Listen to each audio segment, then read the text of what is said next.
Oh Dios, te damos muchísimas gracias porque podemos empezar este estudio. Gracias porque pude estar hoy presente aquí. Gracias porque todos podemos, por todos los que están presentes aquí, Señor. Gracias también, Dios, por esto que platicaba Carmina, Señor, por estas puertas que en donde podemos ver tu trabajo, Señor, en la vida de las personas y las oraciones respondidas, Señor. Gracias, Padre, también, Dios, porque eh, porque apareció la hermana de Ceci. Dios, gracias por esto y porque no sabemos humano o ángel, pero es como si tú hubieras enviado un ángel a cuidarla, Señor. Gracias, gracias por tu presencia. Gracias porque vemos cómo tú manejas las oraciones, cómo tú respondes. Y pues te queremos pedir que tú cumplas la obra, termines la obra en nosotras y cumples nuestros anhelos de conversión en la vida de nuestra familia. Dios, te quiero pedir, queremos pedir que tú guíes a Miguel, dándonos las enseñanzas que necesitamos, abre nuestras mentes, abre nuestros oídos y guárdanos de toda distracción. Y guíale, Dios, cada palabra, Señor, que Él nos vaya a dar. Gracias, Señor, por esto. Y todo te lo pedimos en el nombre de Cristo Jesús. Amén. Amén. Bien, pues hoy vamos a ver un tema muy interesante. Dentro de... Es un subtema, recuerden, que se necesita para ser un creyente, que un creyente sea victorioso. Entonces, este subtema es la verdadera adoración. Ya ven que Dios nos ha venido guiando a tocar diferentes temas, tanto en los estudios del domingo con el Espíritu Santo. Y aquí hemos visto muchos subtemas que contribuyen, es como un almanaque de conocimiento que va formando en nosotros una doctrina sana. Entonces vamos a iniciar con Apocalipsis 22, 8 y 9, que dice de la siguiente manera. Yo, Juan, ¿Cuál, soy perdón? Apocalipsis 22, 8 y 9. Yo, Juan, soy el que oyó y vio estas cosas. Y después que las hube oído y visto, me postré para adorar a los pies del ángel que me mostraba estas cosas. Pero él me dijo, mira, no lo hagas, porque yo soy consiervo tuyo, de tus hermanos los profetas, y de los que guardan las palabras de este libro. Adora a Dios. Este es el tema. Recuerden ustedes que el primero y más grande mandamiento es en Éxodo 20, 23, no tengas ningún otro Dios aparte de mí. Esto significa que Él es el único Dios y digno de ser adorado en sus tres personas, Padre, Hijo y Espíritu Santo, pues de Él proceden todas las cosas y subsisten por la palabra de su divino poder por medio de Jesucristo. Esto nos lo declara Hebreos capítulo 1, del 1 al 3. Dios, habiendo hablado muchas veces y de muchas maneras en otro tiempo a los padres por los profetas, en estos postreros días nos ha hablado por el Hijo, a quien constituyó heredero de todo, y por quien asimismo hizo el universo, el cual, siendo el resplandor de su gloria y la imagen misma de su substancia, y quien sustenta todas las cosas con la palabra de su divino poder, habiendo efectuado la purificación de nuestros pecados por medio de sí mismo, se sentó a la diestra de la majestad de Dios. Aquí lo que hay que enfatizar es que precisamente de Él proceden las cosas y subsisten por la palabra de su divino poder. Siempre, o sea, Dios nunca ha callado, recuerden ustedes, algo muy importante, que Dios de tres maneras va a juzgar: a través de la conciencia, a través de la creación y la más importante, y sobre todo en esta época que el Evangelio ha sido difundido en todo el mundo, por la palabra de Dios. Entonces, Jesús y Dios, el Espíritu Santo, son los creadores de todas las cosas como un solo ser y dignos de ser adorados. Jesús enfatizó que el mandamiento más importante de Moisés fue, y está en Mateo 22:37, ama al Señor tu Dios con todo tu corazón, con toda tu alma y con toda tu mente. En resumidas palabras, con todo tu ser. Pero ¿cómo podemos amarlo de esta manera? Podríamos preguntarlo. Seguramente todos nos hemos preguntado, yo debería amar más a Dios, yo debería entregarme más, yo debería tener una mayor consagración, etcétera.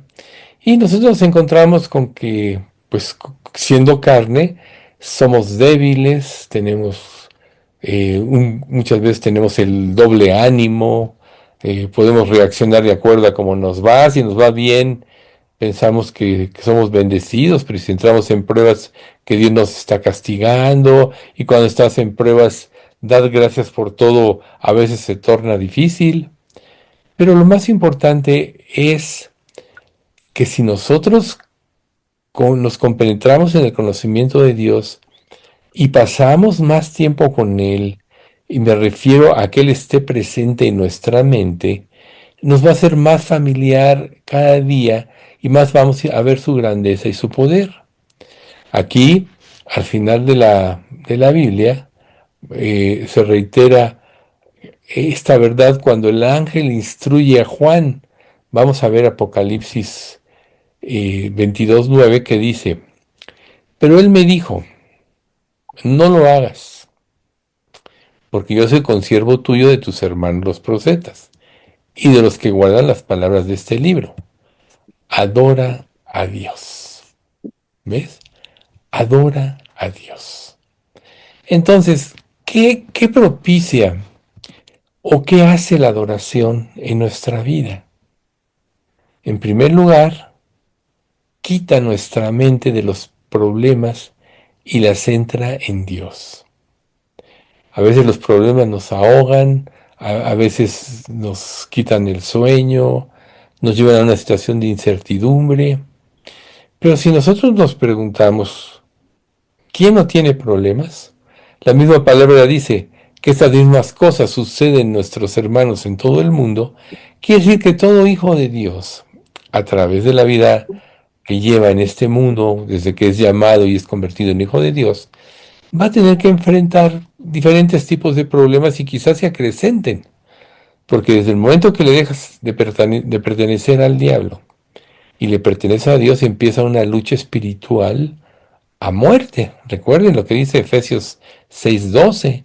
No tenemos lucha contra carne y sangre, sino contra principados, contra potestades, contra los gobernadores de las tinieblas de este siglo, contra huestes espirituales de maldad en las regiones celestes. Por eso es tan importante que siempre Dios sea el centro de nuestra vida. Recuerden lo que dijo Pablo cuando los abrumaron ciertos problemas y muchos se alejaron por la persecución y peligro de muerte.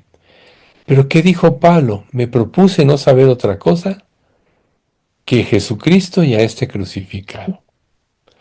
Entonces a veces uno podría decir, bueno, si estoy con tantos problemas y con tantas cosas, esta época en la que el conocimiento se ha aumentado, que podrías no parar nunca y no alcanzarías todo lo que se ha desarrollado de conocimiento, ¿cómo puedes centrar tu mente en Dios? Pues de una manera muy sencilla, no hay mente más grande que la de Dios. A través de la palabra de Dios, recuerden ustedes, que se da la verdadera inteligencia, que es la espiritual. La inteligencia espiritual es la capacidad de discernir entre el bien y el mal por medio de la instrucción de la revelación de la verdad que está a través de la palabra de Dios. Entonces, centrar nuestra mente en Dios nos va a hacer más eficaces y más efectivos. Por ejemplo, hay es como un eslogan, ¿no? Había una persona que tenía tantas cosas que hacer que se pasaba 3 horas al día orando. A veces nosotros nos enfrascamos en los problemas, nos concentramos en los efectos posibles, etcétera, en lugar de concentrarnos en Dios que nos puede dar la sabiduría e inteligencia para resolverlos. De hecho, en la administración, ya lo he mencionado, hay una técnica que se llama el árbol de la decisión, en el cual tú empiezas de un problema a hacer ramificaciones y podrías no terminar en hacer ramificaciones porque de cada ramificación surgen distintas soluciones, etcétera. Se convierte en algo angustiador. Por eso es tan importante centrar nuestras cosas en Dios. Si bien es cierto que Dios nos dio una inteligencia natural y todos tenemos un IQ determinado, también es cierto que al ser hijos de Dios, ya eso no opera en nuestra vida para solucionar nuestra vida y nuestros problemas, sino la mente de Cristo. Esa es la que Dios nos dio, como dice en 2 Corintios capítulo 2, mas nosotros tenemos la mente de Cristo. Entonces, esa es la que hay que desarrollar. Por eso es que nuestra adoración se debe de centrar en Dios.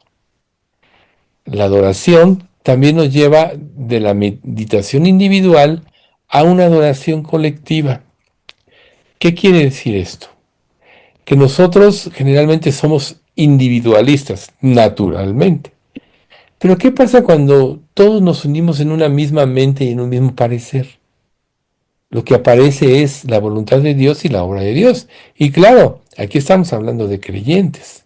Cuando nosotros como iglesia, como lo hacemos generalmente los últimos miércoles, los últimos miércoles de mes, estamos uniéndonos con un propósito.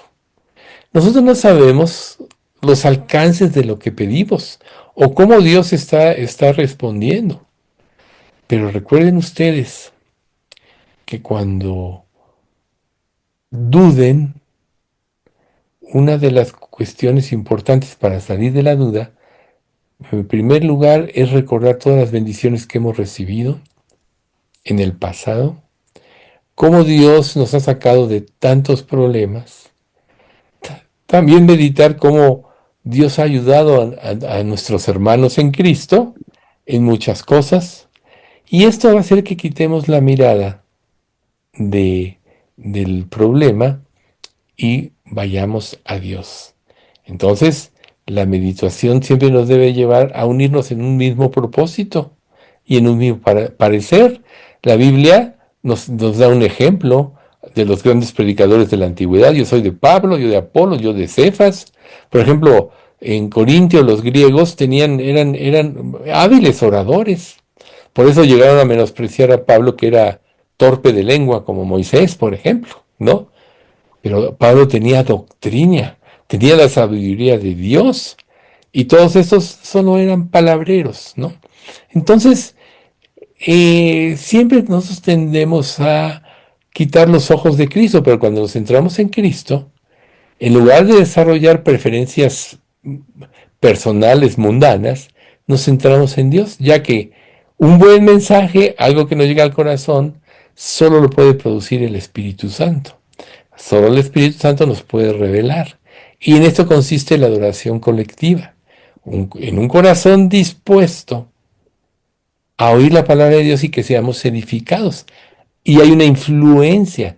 Por eso es que en cada estudio, por ejemplo, de domingo, o como este, aunque sea por Zoom, la revelación de Dios se da de una manera especial, más que individual. Ahora, también la adoración nos lleva a considerar y a apreciar el carácter de Dios. Recuerden una cosa muy importante. No hay inteligencia más grande que la de Dios, por eso es omnisciente. Él nunca se equivoca, Él nunca falla.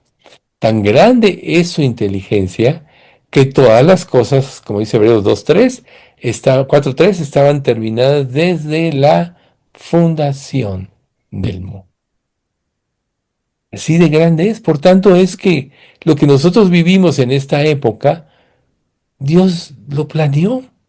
No sabemos cómo lo hizo porque nuestra mente finita no nos da para comprender la sabiduría infinita de Dios. Por eso en la vida cristiana hay que vivir por fe.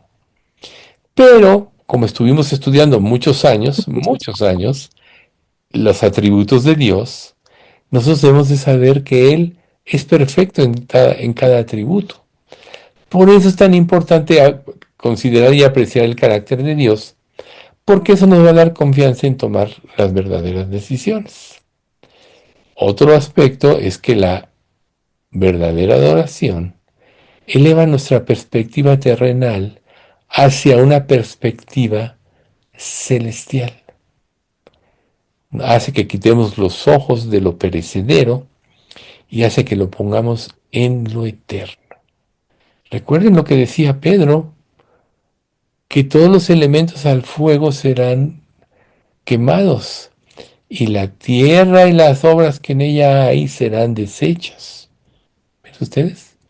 Todo esto va a ser destruido. ¿Por qué? Porque tiene un fundamento el fundamento del pecado. Por eso Dios tiene que traer nuevos cielos y tierra nueva. Y por eso es que antes de que entre el milenio en esta tierra, viene ese terremoto tan grande que remueve todas las cosas. A tal grado que la Biblia dice que toda isla huyó de su lugar y toda montaña fue abatida. O sea, la configuración o la estructura de la tierra en el tiempo milenario va a ser muy diferente, en el reino milenario va a ser muy diferente a la que conocemos ahorita. Sin embargo, es muy importante tener esa perspectiva celestial, que Dios va de menos a más, que desde que Adán y Eva cayeron en pecado y el pecado vino a todos los hombres, Dios ya tenía en su plan erradicar el pecado. Estos miles de años que hemos vivido, poco más de 6,000, ha sido esto, y el reino milenario va a ser la culminación de ello. Por eso es que cuando termine el milenio, Cristo entrega a Dios todas las cosas, Él mismo se somete a Dios Padre y Dios trae nuevos cielos y nueva tierra, donde ya no mora el pecado. Va a ser algo hermoso. Ya desde que nosotros conocemos a Cristo, ya es hermoso. Y si hemos perdido ese aliento, esa motivación, ese gozo de la vida cristiana, seguramente es porque no estamos adorando a Dios correctamente. Por eso es que el primer paso hacia una adoración significativa y verdadera es el deseo de conocer a Dios en forma profunda y verdadera. ¿Cuántas cosas o cuántos distractores puede haber en nuestra vida que hacen que quitemos los ojos de Cristo? Por eso es que la Biblia nos dice de múltiples formas que Él debe ser el centro de nuestra vida. Entonces, ¿cuál es el primer paso para esto? Te lo dice la Escritura. Jeremías 29:13. Y me buscaréis y me hallaréis, porque me buscaréis de todo vuestro corazón. ¿Ven ustedes? Pero los anteriores, del 11, yo sé los pensamientos que tengo acerca de vosotros, pensamientos de paz y no de mal, para daros el fin que esperáis. Entonces me invocaréis y vendréis a mí, y yo os oiré, y me buscaréis y me hallaréis, porque me buscaréis de todo vuestro corazón. ¿Ven ustedes? Por eso es que el primer paso es y debe ser precisamente buscar una relación más íntima con Él. ¿Ven ustedes? Tenemos que buscarlo ahora. Si vemos que no podemos porque estamos abrumados por los problemas, ¿saben qué debemos hacer? Pedirle a Dios. Tenemos que pedirle a Dios que nos ayude a ello. Si nosotros no se lo pedimos a Dios, entonces ¿qué nos queda? Nada. Por eso es que la vida cristiana la produce a Dios, lo produce Dios. Nunca se nos olvide.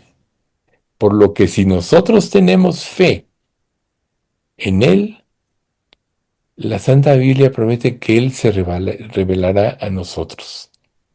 Recuerden, sin fe es imposible agradar a Dios, porque es necesario que al que se acerca a Dios crea que le hay y que es galardonador de los que le buscan. La fe es un don que Dios ya nos dio para salvarnos.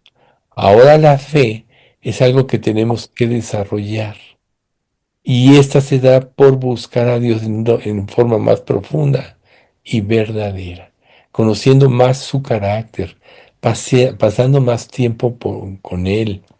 O sea, si por ejemplo Efesios nos dice, orad sin cesar, entonces tener a Cristo en nuestra mente puede ser todo el tiempo. Y eso nos va a llevar a depender de una manera más natural más de Él. Entonces, mientras más le busquemos, más estaremos cerca de Él. Me buscaréis y me hallaréis, ¿verdad? Porque me buscaréis de todo vuestro corazón, volviendo al pasaje que acabamos de mencionar. De todo corazón. Y aquí es donde el corazón juega un papel muy importante, porque el corazón representa el centro de nuestras emociones, sentimientos, pero también la Biblia nos revela que es engañoso y perverso. Por tanto, la palabra de Dios debe regular nuestras emociones. Poco antes de que Jesús resucitara a Lázaro, dice la Biblia, Jesús lloró. O sea, como Dios hecho hombre, también tenía emociones. Pero ¿qué hizo? Pedirle a Dios. Hasta él mismo declara, Padre, yo sé que siempre me escuchas, pero solo digo para que sepan que tú me enviaste. Pero miren lo que dice Dios como una profecía. El profeta Amós, inspirado por el Espíritu Santo, Amós 8:11. He aquí vienen días, dice Jehová el Señor, en los cuales enviaré hambre a la tierra, no hambre de pan, ni sed de agua, sino de oír la palabra de Jehová. Hoy estamos viviendo esta época y el mundo está vacío, está insatisfecho, pero nosotros los que ya conocemos a Dios, el único alimento que debe interesarnos es el alimento de la palabra. Recuerden lo que Jesús le dijo a Satanás en la tentación en el desierto. No solo de pan vivirá el hombre, sino de toda palabra que sale de la boca de Dios. Ya había ayunado 40 días y 40 noches.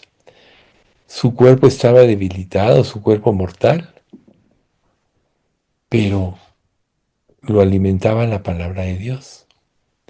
Cuando Jesús y la samaritana, tengo una comida que comer, ¿Señor, quién trajo alimento? No, era que él hiciera la voluntad de Dios, ¿no? Entonces, si nosotros buscamos el reino de Dios y su justicia, Él proveerá y satisfará nuestras necesidades, aunque parezca que no. Recuerden que los problemas siempre parecen irresolvibles, son un monstruo, ¿no? Todos conocemos Mateo 6, 31 al 33, pero vamos a leerlo.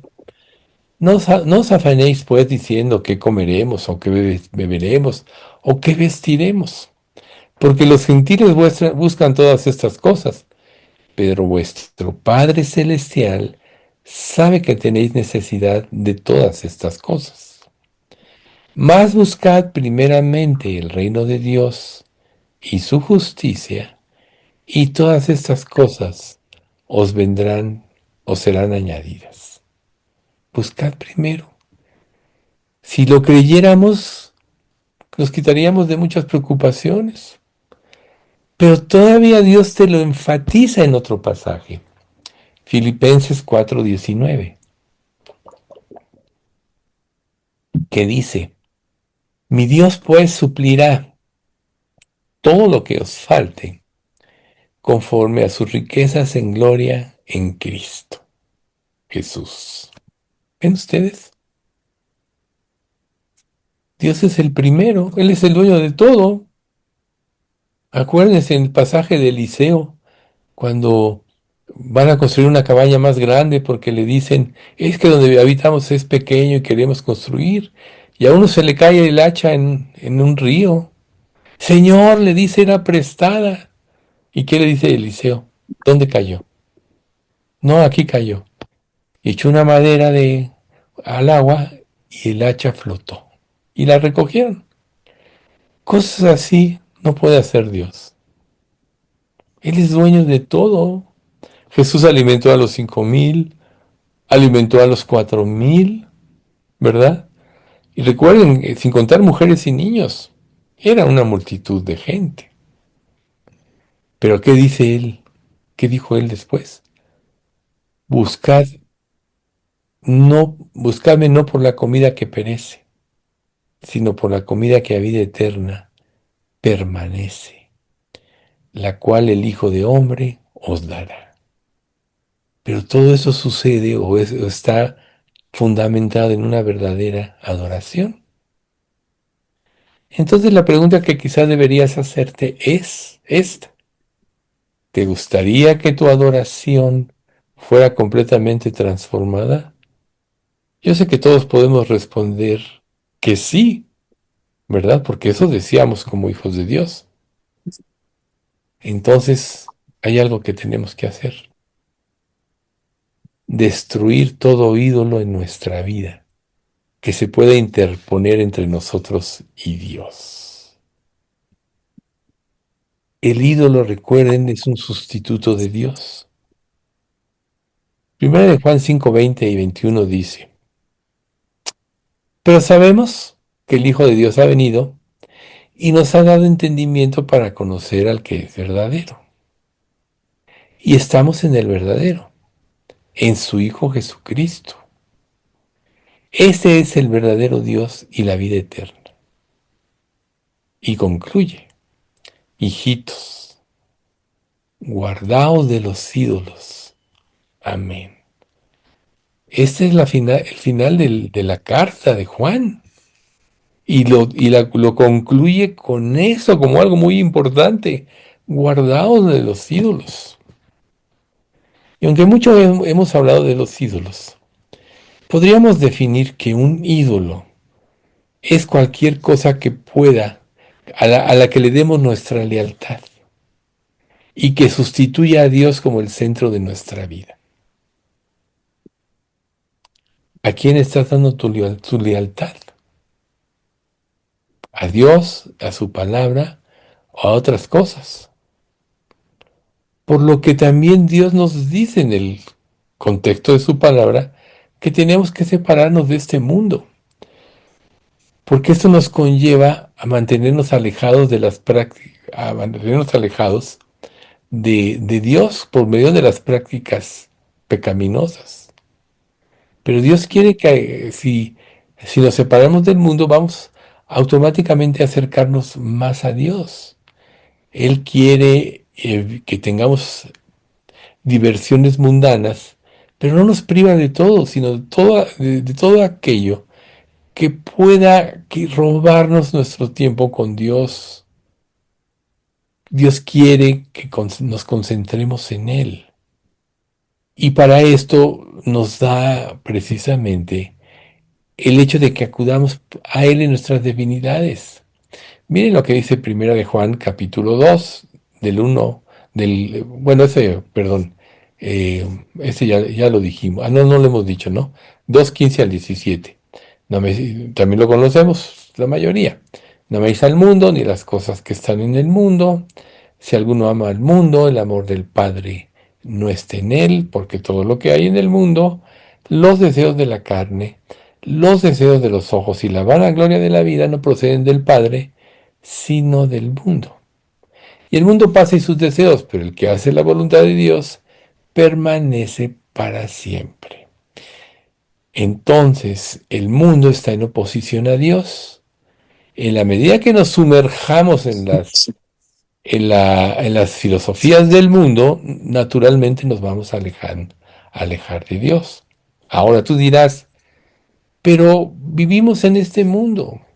No hay forma de separarnos completamente de las influencias pecaminosas de este mundo.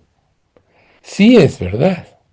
Vas a la calle, los letreros, las modas, lo que la gente habla, etcétera. Todo tiene una relación con el pecado. Sin embargo, debemos resistir al pecado que nos rodea sin rendirnos ante él ni ceder en sus o a sus insidias. ¿Cómo puede ser esto? Viendo la luz. Dios es luz y no hay ninguna tinieblas en él. La luz disipa las tinieblas. La luz desenmascara las verdades ocultas, los motivos ocultos que nos separan o nos pueden separar de Dios. Pero también Dios nos da promesas precisamente, porque todos somos tentados en muchas cosas. O sea, en la vida sin Cristo, nosotros teníamos nuestros propios conceptos de felicidad, pero recuerden ustedes que eran falsos esos conceptos de felicidad. Si hubieran sido verdaderos, jamás hubiéramos venido a Cristo. Si venimos a Cristo es porque estábamos decepcionados de todos estos conceptos que lejos de hacernos felices, cada día nos hacían más infelices y más dependientes del pecado. Y al venir a Cristo, Dios nos da su Espíritu Santo, nos deja su palabra para que la entendamos. Entonces, eso es lo que nos va a llevar a poder vencer todas las insidias del mundo y sus filosofías. Por eso 1 Corintios 10:13 nos dice, y lo mencionamos el domingo, no os ha sobrevenido ninguna tentación que no sea humana, pero fiel es Dios que no nos dejará ser tentados más de lo que podemos resistir, sino que dará juntamente con la tentación la salida para que podamos soportar. Una clave de esto es pensar. Una tentación, si podemos definirla, es lo que nos lleva a la inclinación hacia el mal, a satisfactores que son falsos. Recuerden que como dice un proverbio, ¿no? Que si tú caes en la mentira o en la seducción del pecado, tu boca será llena de cascajo. Al principio el pecado puede ser dulce, agradable a la vista de los ojos, como hizo Satanás con Eva, haciendo que pusiera sus ojos en el árbol de la ciencia del conocimiento del bien y del mal. Pero ¿qué pasó cuando lo probó? Habían verdades a medias. Conociendo el pecado, perdió la vida eterna, perdió la comunión con Dios, se llenó de inseguridad. Entonces, cuando nosotros estamos ante una tentación, ante pensar que hay cosas más, o que en la vida pasada había cosas más importantes o que nos hacían felices que la actual, no es cierto. O sea, ahí está la trampa del diablo. Otro ejemplo importante. Israel vivía en la esclavitud en Egipto. Y a través de 10 plagas, Dios, por medio de Moisés, Dios liberó a Israel. Pasaron el Mar Rojo y esa fue como su bautismo. Pero ¿qué pasó después de que empezaron a tener las primeras pruebas? Todavía recién, recuerden, la hermana de Moisés y todas las chicas, las mujeres bailando, alabando a Dios, etcétera. Pero cuando vino la primera prueba, que no hubo agua, que empezaron a ser hastiados del pan que Dios les daba, muchos en su corazón quisieron regresar a Egipto. Es la vida de esclavitud al pecado. Nos puede pasar igual a nosotros. Que se nos olvide que la esclavitud del pecado nunca nos hizo felices y además teníamos como destino la separación eterna de Dios. Que Dios nos ha dado una nueva vida y esta vida está llena de gozo y de felicidad cuando le creemos y seguimos el camino de Él. Entonces, cuando comprendamos lo que Dios quiere que hagamos, romperemos definitivamente con las prácticas pecaminosas. Cuando veamos al pecado como Dios lo ve, y esto es precisamente a través, empezando por la verdadera adoración y una relación íntima y estrecha cada vez más grande con Él, entonces todo eso queda desenmascarado y cambiará nuestra mente de la atracción al pecado hacia el odio del pecado. ¿Por qué? Porque veremos las consecuencias del pecado. ¿A poco no es cierto que cada pecado trae consecuencias y además produce maldad? Como dice 1 de Juan 1:9, ¿no? Si confesamos nuestros pecados, Él es fiel y justo para perdonar nuestros pecados y limpiarnos de toda maldad. Esta última frase evidencia que nosotros cuando pecamos, no nada más pecamos, sino que nos llenamos de maldad. Y la maldad nos lleva a rebelarnos con Dios y a añadir pecado a pecado. Por eso es tan importante confesar constantemente cualquier pecado que pueda estorbar nuestra comunión con Dios. ¿Ven ustedes? Pues cada día pecamos y eso nosotros tenemos que saberlo. No hay, como dice Eclesiastés, no hay hombre que haga el bien y nunca peque. Para eso Dios nos dejó pasajes como este de Segunda de Crónicas 7:14. Si se humillare mi pueblo, sobre el cual es invocado mi nombre, y oraren, y buscaren mi rostro, y se convirtieren de sus malos caminos, entonces yo iré desde los cielos, y perdonaré sus pecados, y sanaré su tierra. Fíjese, aquí están con conceptos importantes. Estábamos hablando que la verdadera adoración es buscar a Dios de corazón, y aquí te dice, oraren y buscaren mi nombre. Por tanto, Dios te da una clave, pedirle a Dios que te ayude a salir adelante. Convertirse de los malos caminos, esto es, odiar el pecado como Dios lo odia porque sabe sus consecuencias y ver las cosas desde la perspectiva de Dios para odiar el pecado. Si tú desenmascaras al pecado ya no tiene dominio sobre ti. Si no lo desenmascaras, eres esclavo de él. ¿Y qué dijo Jesús? Todos lo sabemos. Y conoceréis la verdad y la verdad os hará libres. De cierto os digo que todo aquel que comete pecado, esclavo es del pecado. Pero hoy conoceréis la verdad y la verdad os hará libres. Así que si el Hijo os libertare, seréis verdaderamente libres. Por eso es tan importante buscar el rostro de Dios. Y como también orando David después del pecado de Betsabé, recuerden, son dos salmos que hablan de la confesión de David, el Salmo 51 y el Salmo 32. Aquí vamos a usar el Salmo 32:5. Mi pecado te declaré y no encubrí mi iniquidad. Dije, confesaré mis transgresiones a Jehová, y tú perdonaste la maldad de mi pecado. ¿Ven ustedes? Otro pasaje que nos revela que el pecado produce maldad. Y cuando hay maldad, pecamos más y nos rebelamos en contra de Dios.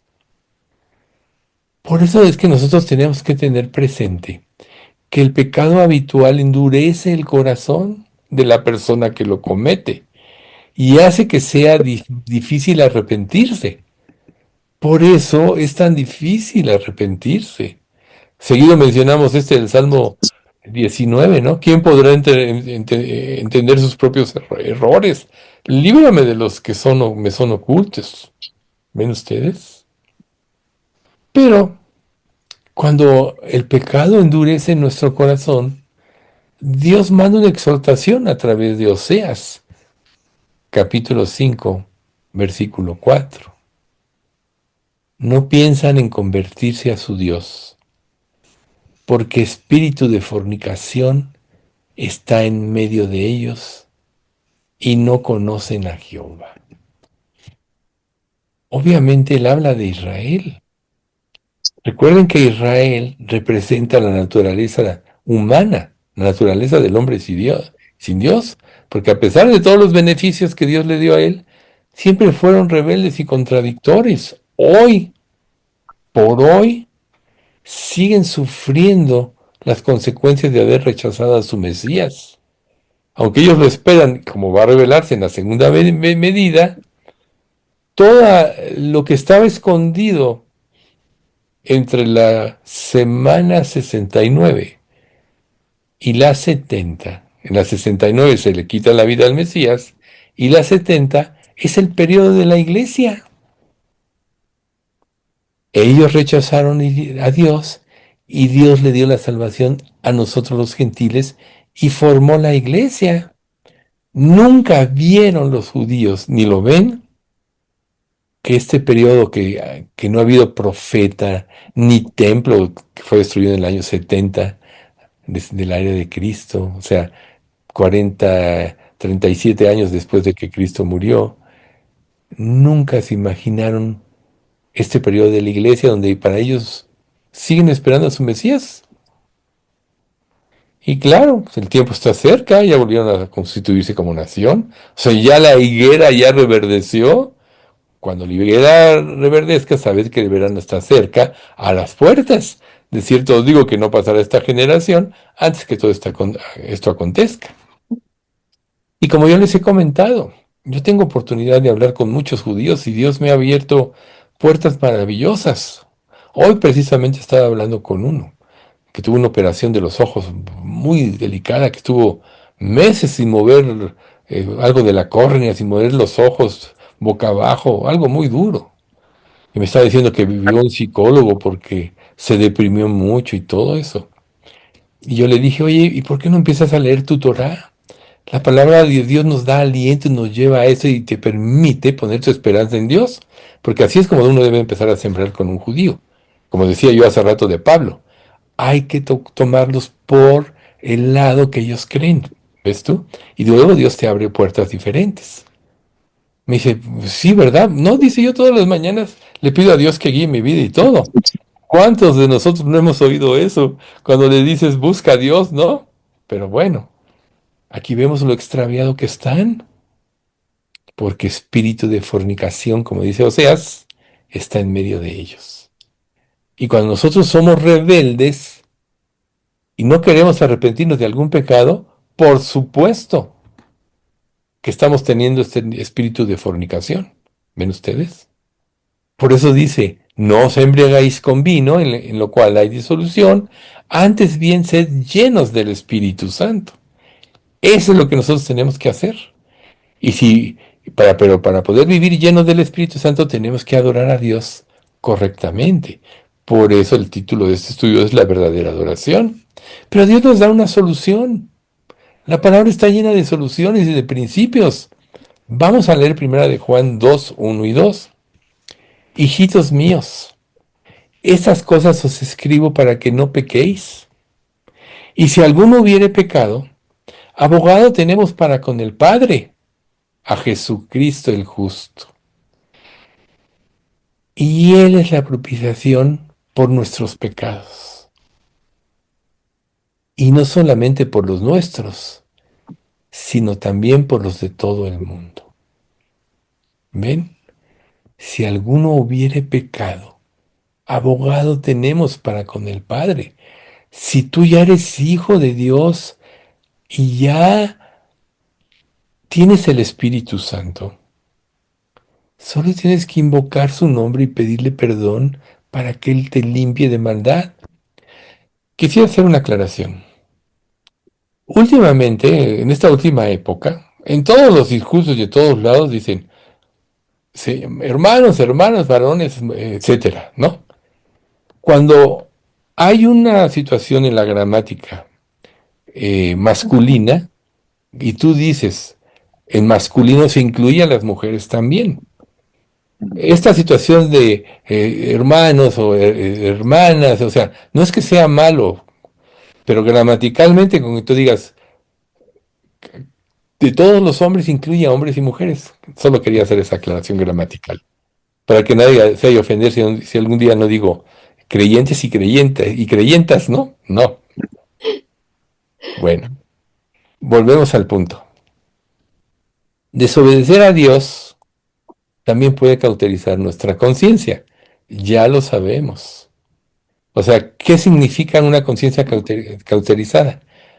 Que pierde la sensibilidad al pecado. Recuerden que nuestra conciencia está puesta delante de Dios y como creyentes Al entrar el Espíritu Santo en nosotros, la conciencia fue avivada de uno al infinito. Pero cuando tú resistes al Espíritu Santo, queriendo conservar un pecado, etcétera, entonces sí se cauteriza su conciencia. Se endurece el corazón y hasta que confiesas tu pecado es cuando se reinvierte la situación. Por eso los domingos estamos viendo la espiral ascendente y descendente. Ahora la ascendente con el Espíritu Santo. Pero miren qué dice 1 Corintios 5 del 6 al 8.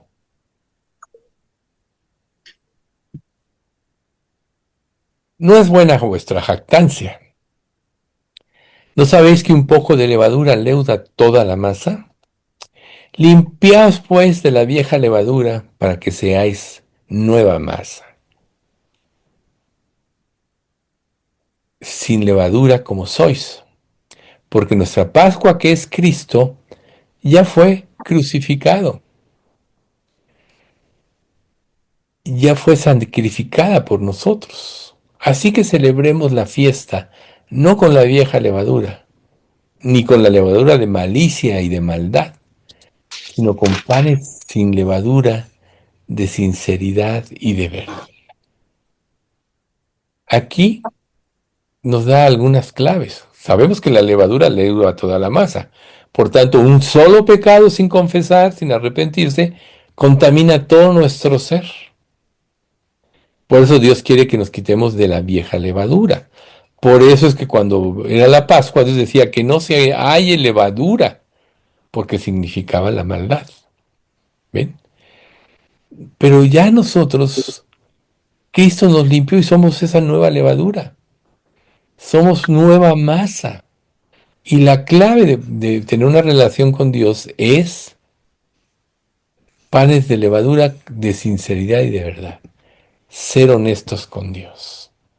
A veces nuestras justificaciones cuando queremos sostener un pecado o no nos arrepentimos, nos impiden ser honestos con Dios. Y muchas veces hasta en nuestras oraciones pretendemos convencer a Dios para que nos justifique. Cuando dice la Biblia que Dios no puede ser burlado, ¿verdad? Él sabe todo lo que hay de nosotros antes que naciéramos. Sabe todo lo que íbamos a vivir.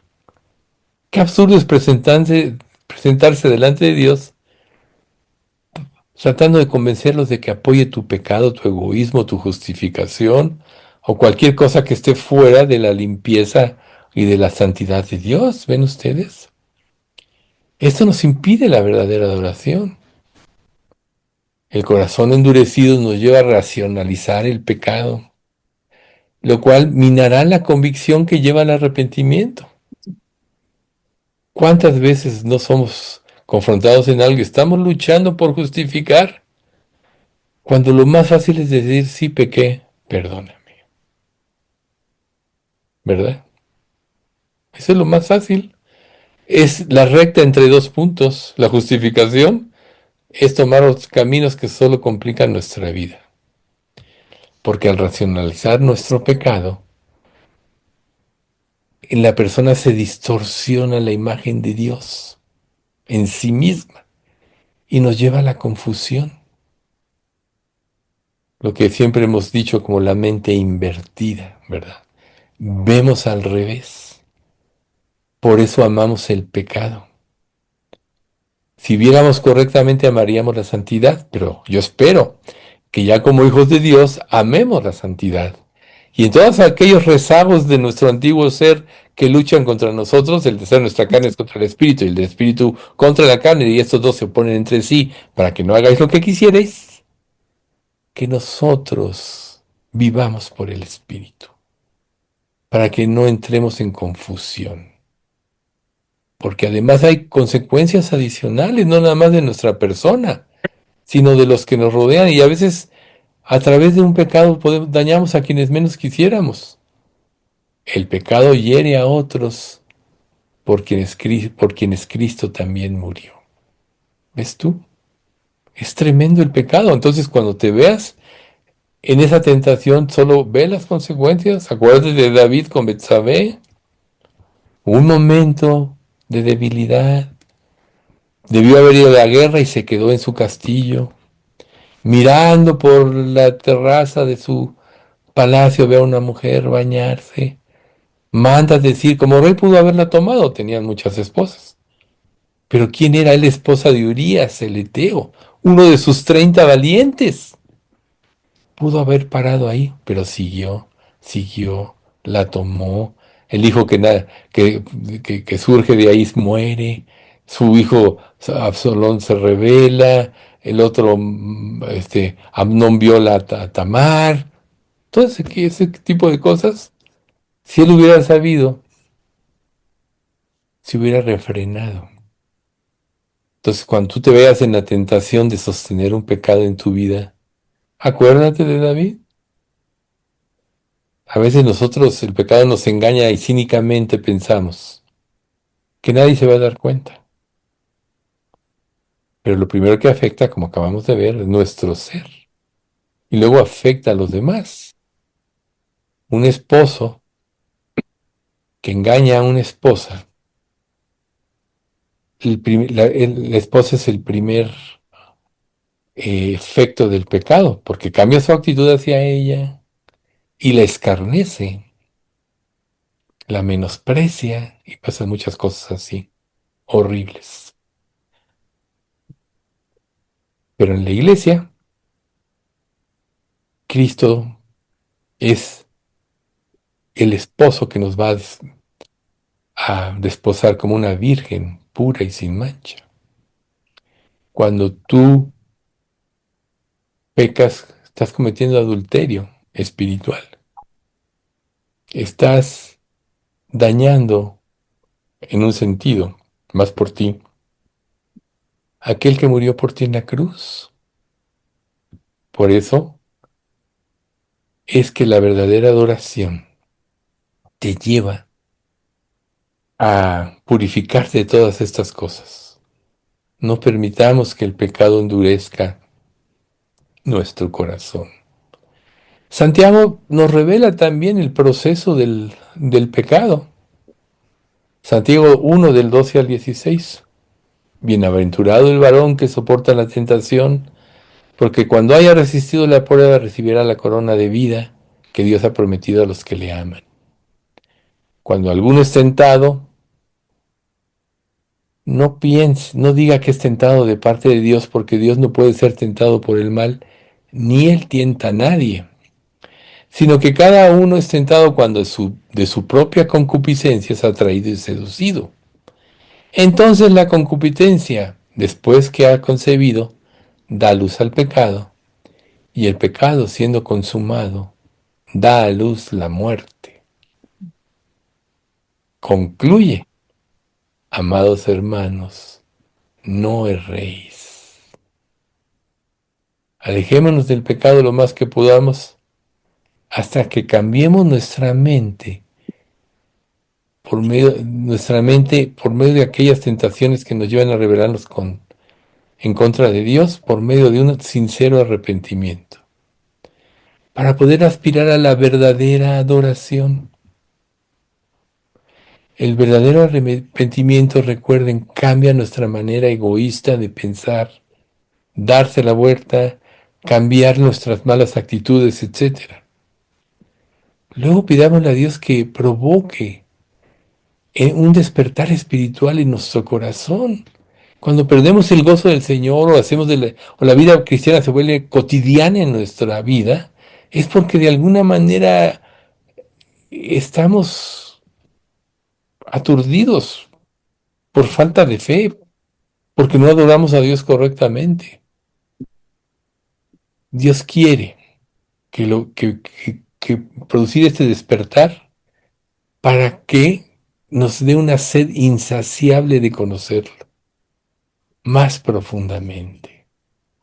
Lo que dice Jeremías, me sedujiste y fui seducido. Más fuerte fuiste tú que yo y me venciste. Así debe ser nuestra vida. La palabra debe seducirnos de tal manera que nos lleve a dejar el pecado. ¿Y qué surgirá de esto? lo que dice Juan 7:38. El que cree en mí, como dice la Escritura, de su interior correrán ríos de agua viva. ¿Ven ustedes? Ríos de agua viva. Proverbios 4:18. Mas la senda de los justos es como la luz de la aurora, que va en aumento hasta que el día es perfecto. Eso es lo que Dios quiere que nosotros vivamos. Meditemos sobre cómo se ha revelado Dios en la Santa Biblia y pidámosle que nos revele, que se revele en nosotros cada vez más y más. Él quiere. Si Él dice, me buscaréis y me hallaréis, porque me buscaréis de todo corazón, si le buscas lo vas a hallar. Él quiere avivar nuestros corazones. O como lo que le dijo a la samaritana, que es pasaje este también mencionamos el domingo, Juan 11:40. Jesús le dijo, no os he dicho que si creéis, verás la gloria de Dios. ¿Realmente crees? Cuando nosotros veamos de una manera real cómo se revela Dios en las Sagradas Escrituras, la adoración será la única respuesta adecuada. Eso le pasó a Job cuando Dios lo confronta. Dios nunca le da una razón de su sufrimiento. Pero ¿qué dice Job cuando se revela? Oye, te ruego y hablaré. Te preguntaré y tú me enseñarás. De oídas te había oído, mas ahora mis ojos te ven. Por tanto me aborrezco y me arrepiento en polvo y ceniza. Mas ahora mis ojos te ven. Cuando nosotros nos compenetramos en el estudio de la palabra, Dios empieza a revelar en nuestra vida. Y quizá ya entonces no tendríamos que preguntarle por qué esto, por qué el otro, por qué aquello, por qué permites que tenga estas pruebas, etcétera. Sino al verlo a Él, toda duda se disipará.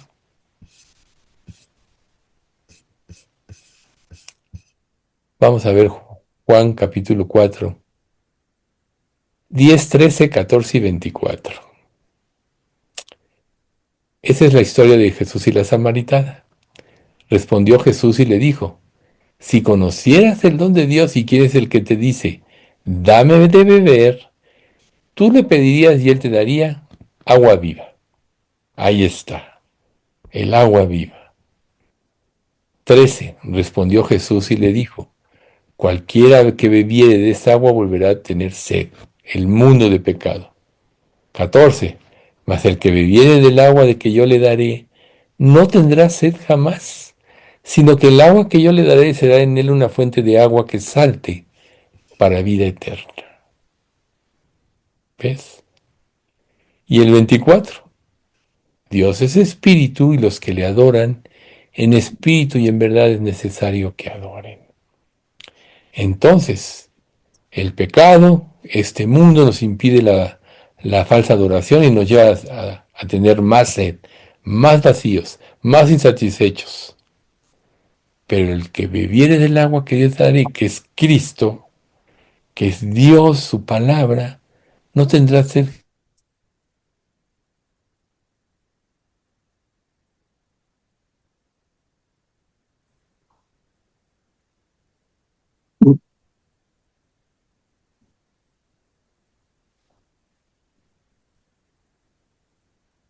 Miguel, ya no te ves ni te escuchas. Ay, algo pasó raro, ¿verdad? Sí. Pero ya estoy aquí de nuevo.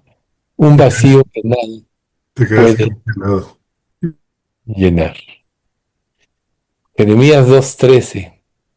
Porque dos males ha hecho mi pueblo. Me dejaron a mí fuente de agua viva y cavaron para sí cisternas, cisternas rotas que no retienen agua.